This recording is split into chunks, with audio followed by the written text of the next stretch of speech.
अस्सलाम वालेकुम my YouTube family, कैसे हैं आप? आई होप कि आप सब ठीक होंगे। Welcome back to my new vlog, my channel. क्या हाल चाल हैं, कैसे हैं आप, कैसी लाइफ गुजर रही है? आज के व्लॉग में मैं आपको वार्मली वेलकम करती हूँ। आज मैं अपनी तैयारी दिखाऊंगी। आज मैं शादी पे गई थी, आज तो नहीं मीन्स इस व्लॉग में मैं अपनी पूरी प्रिपरेशन दिखाऊंगी कि किसी इवेंट पे जाने से पहले एक दिन पहले मैं तैयारी स्टार्ट करती हूँ और कैसी तैयारी रही है मेरी। और ये हमारी रिश्तेदारों की शादी थी, वहाँ पे जाना था मैंने, तो ये तैयारी मैंने एक दिन पहले से स्टार्ट कर दी थी। बच्चों के कपड़े प्रेस किए, उसके बाद यहाँ पे मैंने अपना सूट प्रेस करना था। ये ड्रेस बड़ा चल रहा है, आपने देखा भी होगा ये फ़्रॉक, और ये जस्ट फ्रॉक ही था।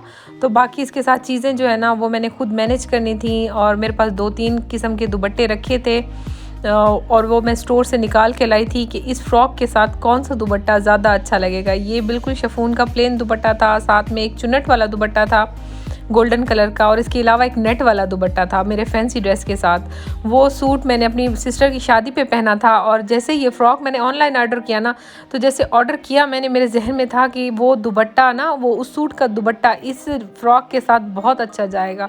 और मेरे साथ हमेशा ऐसे होता है कि मैं ना चीज़ों को दिमाग में ही इमेजिन कर लेती हूँ और देख लेती हूँ कि वो कैसी लग रही है, इनका पेयर कैसा लग रहा है, कि अगर मैं ये फ़्रॉक ले रही हूँ, ये कमीज़ ले रही हूँ, तो क्या मेरे पास ऐसे ट्राउज़र या दुपट्टा पहले से अवेलेबल हैं। और ये पेयर मेरे जहन में इमेजिनेशन में ही बन जाता है। अच्छा, यहाँ पे अब मैं इस फ़्रॉक को प्रेस करने लगी थी। प्रेस करने के लिए मैंने वेलवेट का फ़्रॉक है ना, तो डेफ़िनेटली इसे उल्टा करना था। और इसके अलावा बच्चों की भी तैयारी एक साथ थी, क्योंकि मैंने बच्चों के शूज़ निकाले मौसम के हिसाब से। कुछ बच्चों ने कहा कि हमने स्टेप वाले पहनने हैं, और कुछ बच्चों ने बोला कि नहीं मम्मा, हमने तो जोगर्स ही पहनने हैं। अच्छा, अब मामला आया कि टाइट्स कौन सी पहनी जाए, क्योंकि ये सूट निदा यासिर ने भी पहना है और मरियम परवेज़ ने भी पहना है, तो उन्होंने ना ब्लैक टाइट्स पहनी थी। मेरा इरादा भी था कि ब्लैक टाइट्स ही पहनूँ, लेकिन जब मैंने ब्लैक टाइट्स निकाली और इसके साथ रख के देखी ना, तो ये बिल्कुल नहीं अच्छी लग रही थी। तो स्किन टाइट्स भी मेरे पास अवेलेबल थी, तो बस दुपट्टा क्योंकि स्किन था, तो ये पेयर बड़ा ज़बरदस्त बन गया मेरे सूट का। ये बच्चों के कपड़े प्रेस हुए हुए हैं और ये मेरे सूट की लुक आपको मैं चेक करा रही हूँ। ये सूट पहनने के बाद बहुत अच्छा लगा मुझे। और ये सारा काम करने के बाद जो है ना, मैं थक चुकी थी। और क्योंकि बच्चों को दिन में आलू के पराठे बना के दिए थे, शाम का खाना मैंने बनाना था। मैंने हस्बैंड को कॉल की कि आज जो है ना मुझसे खाना नहीं बनता, आज हम चलते हैं कहीं बाहर से ही खा लेंगे। तो ये कपड़े प्रेस ऑलरेडी मेरे पास थे, मेरा टाइम बच गया। तो उन्होंने कहा बस आप लोग रेडी होके बैठो, मैं आ रहा हूँ और फिर हम चलते हैं। बस इसके साथ ही तो फिर ये छोटी सी तैयारी करनी पड़ी। फिर बच्चों के कपड़े चेंज, क्योंकि ज़रा आजकल हमारे एरिया में हवा चल रही है और सर्दी ज़्यादा है। मैंने वैसे विंटर के जो मोटी जर्सियाँ वगैरह थी ना, वो सब कुछ समेट के रख दिया। तो बच्चों के उस टाइम फिर मैंने कपड़े निकाले, कुछ हल्का फुल्का ऐसा जो उनको बाहर जाके सर्दी ना लगे, क्योंकि जहाँ हम खाना खाने जाते हैं ना, वो जो रेस्टोरेंट है वो ओपन स्टाइल है, खुला खुला, तो वहाँ पे हवा होती है। लेकिन माशाल्लाह मेरे बच्चे अच्छे हैं, मुझे तंग नहीं करते, अपनी तैयारी जो है ना वो खुद कर लेते हैं। तो यहाँ पे हम बस जल्दी जल्दी हम रवाना हुए, और ये सामने से एक बाइक वाला आ गया, अल्लाह ने बचाया यार, बिल्कुल सामने से आया हमारे। तो बस हम अब पहुँच चुके जहाँ हमने खाने के लिए जाना था, जिस होटल में। होटल इतना बड़ा तो नहीं है, पर इसका जो टेस्ट है ना वो मुझे भी और मेरे हस्बैंड को भी, लेकिन मेरे बच्चों को पसंद नहीं है। वो कहते मम्मा आप हर वक्त यहीं पे लेके जाते हैं। तो एक तो पॉकेट फ्रेंडली भी है, ऊपर से टेस्ट भी इसका कमाल का है। बस एज़ यूजुअल बच्चे चिप्स जैसे लेते रहते हैं, उन्होंने चिप्स लिए। और वहाँ पे हल्की हल्की ठंडी ठंडी हवा चल रही थी, तो इस जो मौसम में ना सूप और फ़िश, ये जो सर्दियों की सौगात है ना, ये बड़ी अच्छी लगती है। हमने वो मंगवाया। मंगवाने के बाद क्योंकि अगले दिन फिर शादी, खाना भी हम खा चुके, अगले दिन शादी पे जाना था मैंने, और मैंने अपनी ज्वेलरी सिलेक्ट करनी थी और मेकअप को अलहदा से यानी निकाल के रखना, क्योंकि मेकअप एक बहुत ज़्यादा इकट्ठे रखा होता है ना, तो पहले आइडिया नहीं होता। पहले मैंने सोचा कि मैंने इस सूट के साथ, पहले मेरा मूड था कि इसको ब्लैक आइज करके न्यूड लिपस्टिक लगाती हूँ, फिर मुझे लगा कि नहीं इसके साथ रेड लिपस्टिक ही अच्छी लगेगी।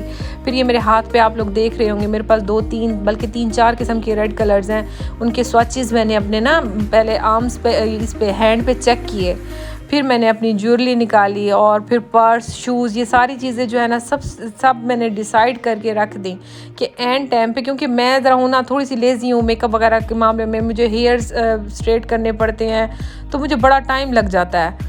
तो ये सारी चीज़ें जो है ना मैंने पहले डिसाइड कर ली थी, और 2-3 ईयर रिंग्स थे जो मुझे लग रहा था कि सूट इस फ्रॉक के साथ अच्छे जाएंगे। ये मैरून स्टोन वाले मुझे भूले हुए थे। मैंने अपनी सिस्टर से मशवरा किया ना कि इसके साथ मैं कौन सी ज्वेलरी पहनूँ, तो उन्होंने मुझे याद दिलाया, मेरी बड़ी बहन ने, कि ये तुम्हारे पास मैरून स्टोन वाले हैं, वो भी निकालना। तो बस इसमें जैसे गोल्डन और वाइट एम्ब्रॉयडरी थी, तो मैंने कुछ ईयर रिंग्स वो भी निकाले। लेकिन जो ये नीचे पर्ल लगे हुए हैं ना, ये सबसे पहले वाले, ये ज़्यादा स्टाइलिश लग रहे थे। और एक हाथ में मैंने कड़े पहनने थे और एक हाथ में आर्टिफिशियल कुछ ऐसा, क्योंकि मैं चाह रही थी कि हल्का फुल्का कुछ पहन लूँ, क्योंकि बेल बॉटम है और 1/3 है बाजू। तो ये बस ज्वेलरी निकाल के मैं डिसाइड अब देख रही हूँ कि इसमें से कौन सी करूँ, और डिसाइड कर भी चुकी मैं। अब इन सारी ज्वेलरी को मैं पैक करूँगी। इंशाल्लाह मैं अपनी ज्वेलरी की कलेक्शन भी आप लोगों से शेयर करूँगी। आप मुझे बताइएगा कि अगर आप इंटरेस्टेड हैं देखने में तो इसके अलावा मेकअप, और ये मेरा पहले इरादा बना कि मैं बालों को ना कर्ल करती हूँ, लेकिन फिर कर्ल करने का टाइम नहीं मिला मुझे। तो मैंने स्प्रे निकाल दिया था कि मैं पहले चेक कर लूँगी, अगर टाइम होगा तो हेयर्स कर्ल कर लूँगी। और ग्रीन आई शेडो और ज्वेलरी में ग्रीन पर्ल्स आजकल बहुत चल रहे हैं, गोल्डन के साथ, रेड के साथ। तो बस मैंने भी आई शेडो के 2 पैलेट्स, ये हुदा ब्यूटी के ड्यूप है मेरे पास, इनके 2 पैलेट निकाले मैंने, एक रेड और एक ग्रीन। इसके अलावा मेकअप मेरे पास पहले नहीं था, क्योंकि मैं शादी के शुरू में जो मेकअप मुझे मिला था ससुराल की तरफ से, मैं वही यूज़ करती थी। इसके बाद जो है ना फिर वो ऐसा शादियां भी होती थी, बस पार्लर जाने का ऐसा एक वो बन गई, रूटीन बन गई ना, कि मैं तकरीबन हर फंक्शन पे पार्लर के पास ही जाती थी। मैंने अपना मेकअप लिटरली परचेज़ ही नहीं किया। तो अब कुछ अर्सा हो गया है कि अब मैंने अपना मेकअप लेना शुरू किया है, क्योंकि मुझे अब लगता है कि पार्लर की जो बेस होती है ना वो बहुत ज़्यादा हैवी होती है। तो दिन के, आजकल वैसे शादियां भी दिन में ही हो रही हैं, और दिन की शादी में पार्लर की बेस तो बिल्कुल नहीं अच्छी लगती। बस मैंने अब यहाँ पे जो चीज़ें मुझे ज़रूरत थी वो मैंने सारी ब्रशेज़ अलग कर लिए, प्राइमर, मेकअप स्प्रे, और ये कंसीलर है, एक लिक्विड कंसीलर है और एक कंसीलर है स्टिक वाला। साथ में आईलाइनर्स थे मेरे पास। ये ब्लैक वाला ड्राई हो चुका था, लेकिन मैंने कहा थोड़ा सा यानी मार्क करने के लिए काम आ सकता है। तो ये रेड के मैंने 2 शेड निकाले, एक को आउटलाइन के लिए और दूसरा अंदर फिल करने के लिए। एक ग्लैमरस का था और दूसरा पता नहीं कौन सी कंपनी का है। अच्छा, ये है जी लिक्विड लैश ग्लू।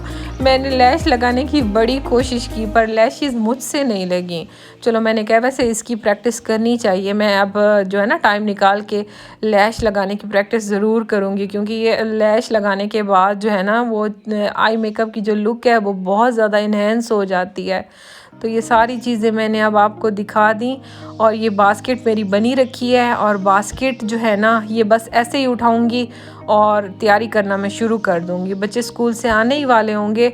और यहाँ पे मैं निकालने लगी हूँ अपना पर्स। ये लाइमलाइट का है, और यानी एक ही ड्रेस हो ना, एक ही चीज़ें हो तो उसमें कुछ अलग कलर कम्प्लीमेंट्री तौर पे बंदा ऐड कर दे, चाहे वो नेकलेस हो, चाहे वो पर्स हो, चाहे वो शूज़ हो, तो वो जो है ना वो बड़ा यानी एक कॉम्प्लीमेंट्री लुक आ जाती है उस चीज़ के साथ बंदे की। तो मुझे लगा कि इस ड्रेस के साथ ये पर्स जो है ना ऐसी ही लुक देगा। अच्छा, यहाँ मेरा ज़रा दरख्त का हाल चेक करें, ये मेरे घर के बाहर है और इसने मेरे घर को इतना मैसी कर रखा है। मेरे ख्याल से पुराने पत्ते जा रहे हैं और नए पत्ते आ रहे हैं। तो नए पत्ते जब भी आएंगे, अभी तो देर है उनको, लेकिन पुराने पत्तों ने ना हमारा बड़ा घर ख़राब कर रखा है। यहाँ पे मैं एलोवेरा जेल लेने आई थी। इसके साथ मैंने थोड़ी सी चेहरे की 3 स्टेप्स के साथ क्लीन अप था चेहरे का मेकअप करने से पहले, वो मैंने किया था, जिसमें नीडो और इवियन कैप्सूल और हनी और एलोवेरा जेल के जो पत्ते हैं ना ये यूज़ होने थे। इन सारी चीज़ों को मैंने ना जल्दी बस इधर से मास्क लगाया, हस्बैंड के कपड़े प्रेस करने थे वो किए। अच्छा, एक बात बताऊं कि एलोवेरा के जो येलो लिक्विड होता है ना ये बड़ा हार्मफुल होता है। पहले आप एलोवेरा के लिक्विड को ये वेस्ट करने के लिए पहले पानी में थोड़ी देर भिगो देना, तो फिर इसका जो असर है ना उसका वो ख़त्म हो जाता है। यहाँ पर यह हनी का लेप लगाना था पहले, उसके बाद उसके ऊपर एलोवेरा जेल लगानी थी। तो ये सारा काम करने के बाद अब मैं फाइनली तैयार हो चुकी हूँ, और ये है जी मेरी लुक। और आप मुझे बताएं और देखें कि कैसी लग रही हूँ, फ्रॉक कैसा लग रहा है। और अब हम अपनी डेस्टिनेशन की तरफ रवाना हो चुके हैं, क्योंकि शादी का जो टाइम था ना वो 2 का था। 2 बजे बारात आनी थी। हमारा इरादा था कि हम 1:30 बजे तक निकल जाएंगे, लेकिन एज़ यूजुअल मैं लेट हो गई और यहाँ पे हम पहुँचे, लेकिन वहाँ पे था कोई नहीं। शुक्र है हम जब गए ना, हम दुल्हन वालों की तरफ से गए हुए थे, तो हम पहले गए, बारात अभी नहीं आई थी और बच्चे यहाँ पे बड़ा इंजॉय कर रहे हैं। ये है जी दुल्हन का फ़ोटो शूट हो रहा था और मेरी बेटी मुझसे मोबाइल ले गई कि मम्मा मैंने दुल्हन की पिक्स बनानी हैं। और ज़रताज गुल भी वहाँ पे आई हुई थी और मेरे बच्चे, जो मेरी बेटी स्पेशली बहुत ज़्यादा एक्साइटेड हो रही थी, मम्मा मैंने भी पिक्चर बनानी है। और आंटी के साथ उसने पिक्चर भी बनाई, हमने खाना भी खाया। बस अब शादी ऑलमोस्ट फिनिश हो चुकी थी, अब रुखसती होना बाकी थी। और जैसे ही रुखसती हुई उसके बाद हम रवाना हो गए। रवाना होने के बाद ये है जी अहम मोमेंट शादी का, रुखसती। अच्छा, एक और मैंने बड़ा ज़बरदस्त जो वो है ना सीन आप लोगों के लिए कैप्चर किया। जब भी हम अपनी सोसाइटी में एंटर हुए तो ये बड़ा ज़बरदस्त एक नज़ारा था। मैंने अपने हस्बैंड को बोला रुक जाएं, मेरे हस्बैंड ने गाड़ी को स्टॉप कर दिया। मैंने यहाँ पे फिर ये थोड़ा छोटा सा क्लिप लिया आप लोगों के लिए। मैं उम्मीद करती हूँ कि मेरा व्लॉग अच्छा लगा होगा आपको, और मैं बहुत कोशिश करती हूँ कि आपको पसंद आए और मेरी मेहनत को अप्रिशिएट कीजिएगा। मेरे चैनल को सब्सक्राइब, लाइक, कमेंट लाजमी किया करें। अल्लाह हाफिज़।